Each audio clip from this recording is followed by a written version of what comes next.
Bonjour à toutes et à tous, merci d'avoir cliqué sur la vidéo les bourgazes. Aujourd'hui les gars, on va parler d'un petit sujet tranquille. Comme toujours, c'est pas préparé, c'est que du flow direct.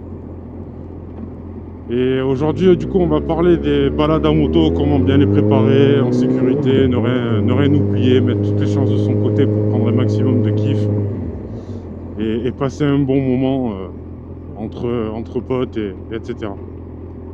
Donc du coup, je vais aborder le sujet avec une petite parenthèse rapide. Moi, je vis dans le sud de la France. Bon, là, on est en été, donc il fait vite très chaud, on va dire. Bien que ça se soit calmé un petit peu. Donc, petite parenthèse rapide, les gars, c'est pour dire de prendre toujours une petite bouteille d'eau, deux, trois petits trucs à picorer. Des fois que sur le chemin, on n'est pas de quoi se ravitailler. C'est important de penser aux machines, mais c'est important de penser à soi aussi. Donc, une petite bouteille d'eau ou deux dans le sac à dos, quelques petits trucs à picorer, histoire que si jamais il y a un moment, il arrive quelque chose, on puisse reprendre un peu de force. Voilà, donc ceci étant dit les gars, moi je vais commencer par le début. Nous on est une petite bande, 3, 4, 5 maxi. On a un gars qui gère déjà la feuille de route. Voilà. Pour commencer, on établit un périmètre en fonction des semaines chargées qu'on a eues ou pas au boulot.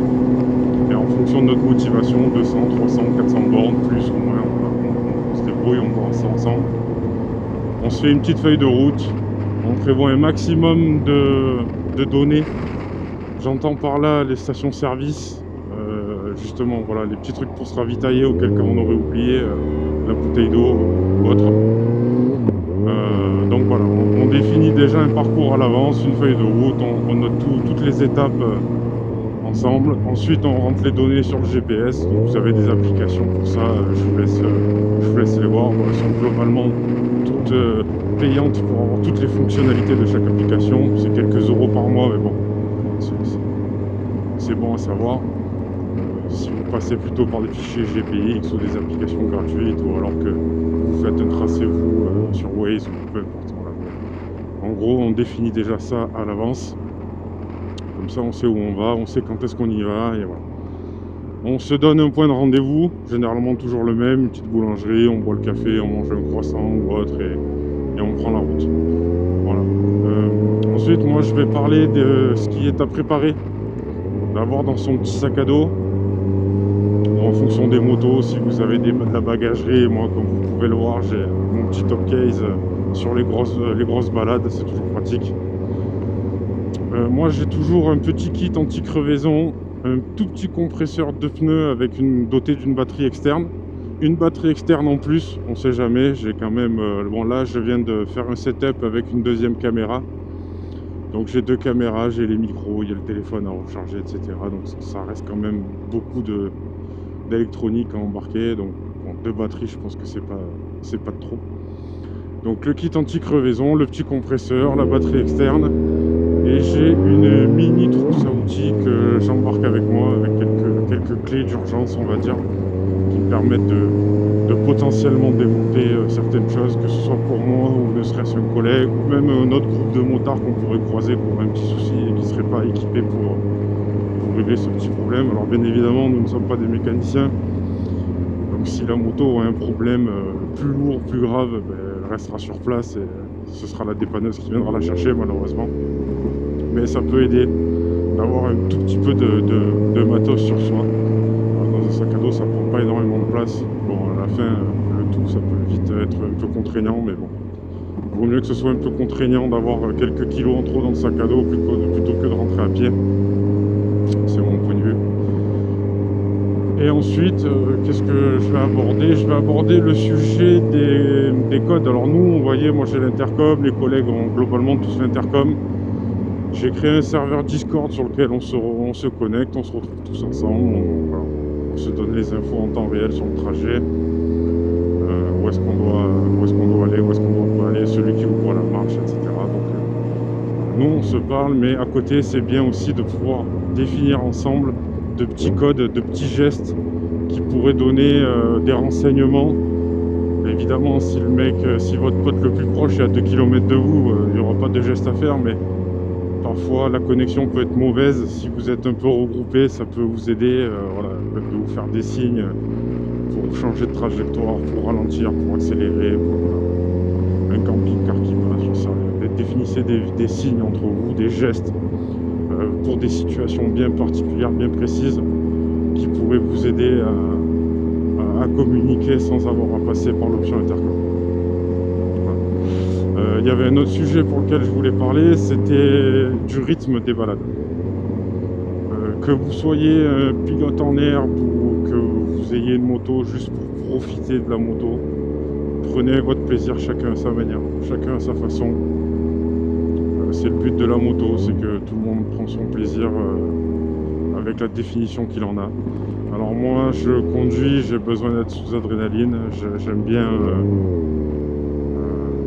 bien rouler sans trop réfléchir. Donc je roule au feeling. Voilà. Si je peux passer un virage fort, je le ferai sans hésitation.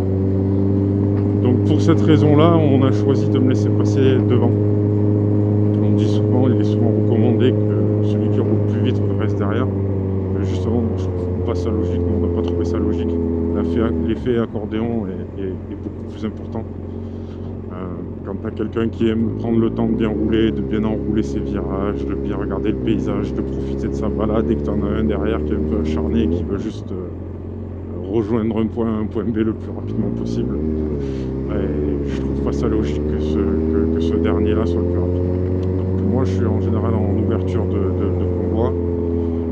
J'avertis tout le monde avec ce qui se passe sur Waze ou ce qui se passe sur la route en réel, un camping-car, un accident, un malaise, un caillou sur la route, peu importe le motif, mais si ça fait pas partie de la balade, c'est toujours cool de pouvoir donner l'information aux autres pour pas qu'ils soient pris au dépourvu à la dernière minute et faire des opérations d'urgence sur la route et se mettre en danger ou mettre en danger des autres. Parce que ça aussi, on se met en danger soit consciemment, ça regarde chacun, j'ai pas de leçon de morale à faire là-dessus, mais qu'on mette les autres en danger, c'est une opération que j'ai un peu plus de mal à comprendre, bien que ça a dû m'arriver de mettre des gens en danger, évidemment je suis pas tout blanc.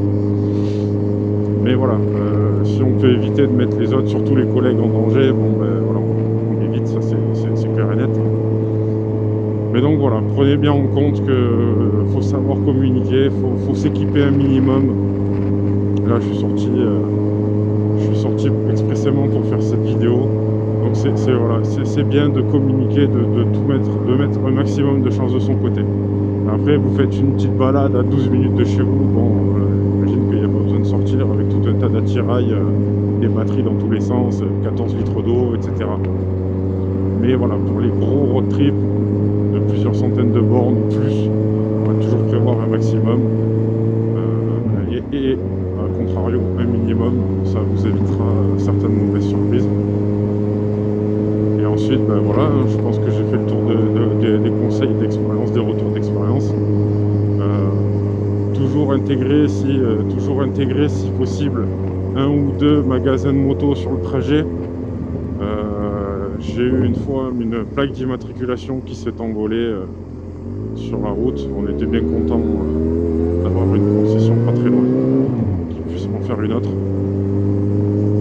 Donc voilà, essayez de prévoir dans vos road trips des petits endroits où vous êtes quand même proche de grandes villes de la civilisation, on va dire, histoire de pouvoir, voilà, en cas de problème majeur, de pouvoir répliquer, d'avoir une solution à portée de main, sans avoir à appeler une dépanneuse et bloquer tout le monde pendant 3 heures au milieu de la route. Donc, après, si vous avez évidemment d'autres sujets, d'autres réflexions sur le sujet, justement, n'hésitez pas à me le dire en commentaire, les gars.